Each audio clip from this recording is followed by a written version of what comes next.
Indonesia bakal mendapatkan kekuatan baru dalam sosok Kevin Dix. Bek FC Copenhagen ini dipastikan bisa bermain saat menghadapi Jepang dan Arab Saudi. Selain itu, PSSI juga semakin untung setelah mendapatkan kucuran dana dari sponsor.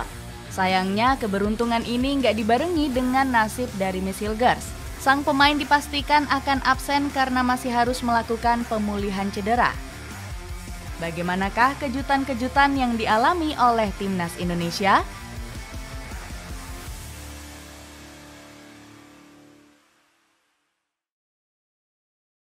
PSSI didukung dana fantastis miliaran rupiah.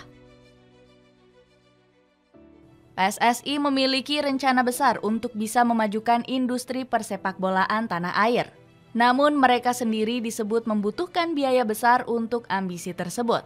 Bahkan Timnas Indonesia sendiri dinilai sudah mengeluarkan biaya yang cukup besar untuk bertanding. Kayak Timnas U17 aja sudah hampir 20 miliar. Kalau satu kamar berdua kan kali berapa ratus ribu. Kalau pakai makan, biaya tambah lagi. Ya kan pertandingan juga banyak kan? Ungkap Erick Thohir. Meski begitu, dirinya merasa puas dengan hasil yang didapatkan, walau PSSI harus mengeluarkan uang besar. Pasalnya program yang diatur benar-benar terjalankan. Hasilnya ada, jadi penting karena kalau membangun tim itu karena ada kepentingan individu, ya timnya itu sendiri rusak, ungkap ketua PSSI tersebut. Selain itu, PSSI juga nyatanya mendapatkan cipratan dana segar dari para sponsor. Berbagai produk hingga perusahaan keuangan mulai antri untuk menjadi sponsor Timnas Indonesia. Banyaknya sponsor ini akhirnya bisa membuat keuangan PSSI menjadi lebih stabil. Bahkan, Asosiasi Sepak Bola Indonesia ini diperkirakan mendapatkan keuntungan mencapai 400 miliar rupiah. Selain itu, PSSI juga mendapatkan dana segar dari pemerintah melalui APBN. Tercatat pemerintah Indonesia mengeluarkan dana sebesar 120 miliar rupiah kepada federasi. Erick Thohir sendiri menyebut kalau dana tersebut bakal dikelola sebaik mungkin. Semua dana tersebut dirinya sebut akan digunakan untuk mencapai target lolos ke Piala Dunia. Sekarang tinggal PSSI nggak boleh cepat lelah. Kami harus terus berpacu lagi dan kuat lagi, karena semua mata sangat menyorot perkembangan sepak bola Indonesia, ungkap Erick Thohir. Dipastikan tanpa Miss Hilgers. Akan tetapi, rencana besar PSSI untuk Timnas Indonesia terancam sedikit terhambat. Alasannya karena skuad merah putih diterpa kabar kurang mengenakan.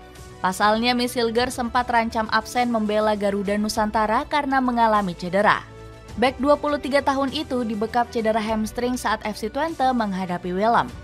Meski begitu, publik tanah air sempat bernapas lega karena pemain berjuluk Hito ini dimainkan lawan Ajax Amsterdam. Akan tetapi, keadaan fit Hilgers justru menimbulkan tanda tanya besar. Alasannya karena pemain keturunan Sulawesi ini nggak kunjung dibelikan tiket kembali ke tanah air. Ditambah lagi ada sentimen kalau Hilgers sengaja mangkir dari panggilan Ibu Pertiwi. Isu nggak sedap ini langsung dibantah Hilgers mentah-mentah. Alasannya pemain berdarah Manado ini menegaskan masih cinta berseragam merah putih. Tentu saya bangga, orang Indonesia sopan dan ramah. Sesuatu yang bisa ditiru oleh Belanda. Memperkuat negara dengan jumlah penduduk yang besar, rasanya luar biasa, ungkap Hilgers. Ditambah lagi, awalnya keberangkatan Hilgers memang tertunda karena menunggu izin dokter. Ya, jadi masih tanda tanya apa yang akan saya lakukan. Saya punya keluhan ringan dan hampir tidak melewatkan apapun, terang Hilgers. Sayangnya Hilgers batal terbang ke Jakarta dan dipastikan gak memperkuat skuad Garuda. Sebab sang dokter mewajibkan bek kelahiran Amersfoort ini menjalani pemulihan di Belanda. Hal ini dikonfirmasi langsung oleh media negeri kincir angin yakni Twente Insight. Hilgers tidak akan berangkat ke Indonesia dan fokus pada pemulihan penuh. Tulis salah satu artikel Twente Insight. Aku rekomendasiin parfum premium yang harganya murah banget. Lihat reviewnya dan check out di bawah ini ya. Absennya Miss Hilgers sempat membuat para supporter ketakutan untuk menghadapi Jepang. Namun Timnas Indonesia berhasil mendapatkan izin memainkan Kevin Dix kontra Negeri Sakura. Berita ini langsung menjadi kabar gembira bagi seluruh supporter tanah air. Padahal Dix sebelumnya disebut baru bisa debut bersama Timnas Indonesia di bulan Maret 2025 mendatang.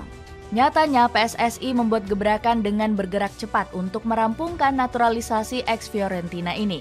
Hasilnya, bek FC Copenhagen ini resmi mendapatkan KTP-nya di awal November. Bahkan PSSI sampai melobi agar Dix bisa bermain di laga kontra Jepang. Kepastian ini bahkan langsung disampaikan oleh Erick Thohir melalui postingan Instagramnya. Kevin Dix siap membela timnas Indonesia untuk melawan Jepang dan juga Arab Saudi. Bunyi caption unggahan Pak Erick. Arya Sinulinga juga turut memperkuat postingan yang diunggah oleh Erick Thohir. Exco PSSI ini mengatakan kalau Dix sudah siap membela skuad Garuda kontra Jepang.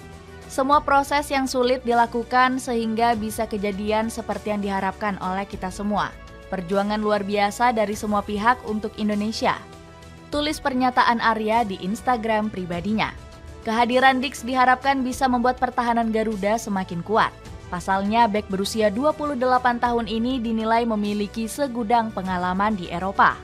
Hal ini nggak lepas dari Kevin Dix yang sering bermain di Liga Champions. Bek bermarga bakar besi ini bahkan pernah buat Mauro Icardi, Harry Kane hingga Erling Haaland mati kutu. Selain itu, jebolan Feyenoord ini juga dinilai memiliki kemampuan serba bisa yang dibutuhkan oleh skuad Garuda. Coach Shin bisa memainkan Dix untuk menggantikan Hilgers di posisi bek tengah. Bahkan ex-Vitesse ini juga bisa bermain di berbagai posisi lainnya seperti bek kiri, bek kanan maupun gelandang bertahan. Tiba-tiba disanksi FIFA. Euforia kebangkitan timnas Indonesia nyatanya harus tertunda untuk sementara. Pasalnya, FIFA selaku Federasi Dunia baru saja memberikan sanksi kepada PSSI. Gak tanggung-tanggung, induk sepak bola dunia ini langsung menjatuhkan 3 sanksi sekaligus kepada PSSI. FIFA bahkan melayangkan denda hingga 179 miliar rupiah. Pasalnya, timnas Indonesia disebut melakukan beberapa pelanggaran. Yang paling disorot adalah skuad Garuda yang disebut menjadi penyebab penundaan di laga kontra Cina.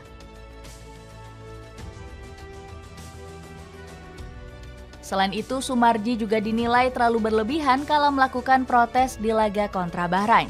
Bahkan di laga tersebut, manajer timnas Indonesia ini sampai dihadiahi kartu merah oleh wasit.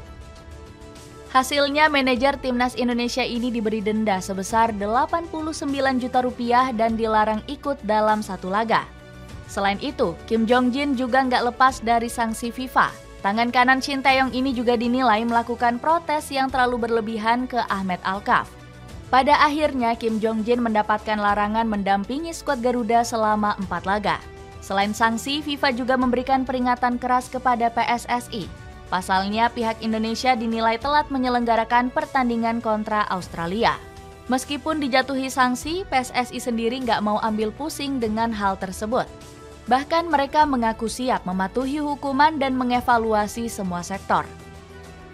Kita patuh saja ya terhadap denda yang diberikan oleh FIFA, apalagi memang kita perlu evaluasi dan perbaiki diri. Apa yang memang menjadi kesalahan-kesalahan kita, seperti yang telat kick off dan sebagainya. Ungkap Arya Sinulinga selaku anggota Exco PSSI. Penerbangan timnas Jepang bermasalah. Gak hanya timnas Indonesia, Jepang juga mengalami masalah sebelum bermain di Nusantara. Pasalnya, penerbangan skuad Samurai Biru sempat mengalami gangguan. Usut punya usut, pesawat yang ditumpangi Jepang mengalami masalah mesin. Alhasil, insiden ini memaksa maskapai kembali ke Bandara Negeri Sakura. Kejadian ini sampai membuat banyak media negeri matahari terbit mencemaskan keselamatan para pemain. Namun Hajime Moriyasu sudah mengonfirmasi keamanan para punggawa. Tidak terduga, tapi sekarang kami santai saja. Para pemain juga berangkat lagi sambil memasang senyum di wajahnya, ungkap Hajime Moriyasu ke Sankei Sports. Namun timnas Jepang harus terlambat datang ke Indonesia dari waktu yang sudah ditetapkan. Meski begitu, para punggawa negeri Sakura tetap mendapatkan sambutan meriah dari publik tanah air. Terlihat dari antusiasme masyarakat Indonesia yang memadati kedatangan dari Jepang. Keramahan yang diperlihatkan rakyat tanah air bahkan bisa membuat rombongan negeri Sakura kegirangan. Bahkan Yuto Nagatomo mengaku nggak mau memandang remeh kekuatan skuad Garuda. Dirinya mengaku laga melawan Indonesia akan menjadi salah satu yang tersulit. Tingkat permainan tim Indonesia semakin berkembang. Saya tahu bahwa ini akan menjadi pertandingan yang sulit, ungkap Yuto Nagatomo. Selain itu, punggawa timnas Jepang ini menginginkan para supporter timnas Indonesia untuk bisa memenuhi Gelora Bung Karno. Saya tidak peduli apakah itu 70.000 atau 100.000 penonton, saya hanya ingin mereka semua datang menyaksikan pertandingan. Ucap bek Tokyo FC tersebut. Aku rekomendasiin rak sepatu minimalis yang harganya sangat terjangkau. Lihat reviewnya dan check out di bawah ini ya. Dengan berbagai kejutan ini, mampukah timnas Indonesia memberikan hasil terbaik kontra Jepang?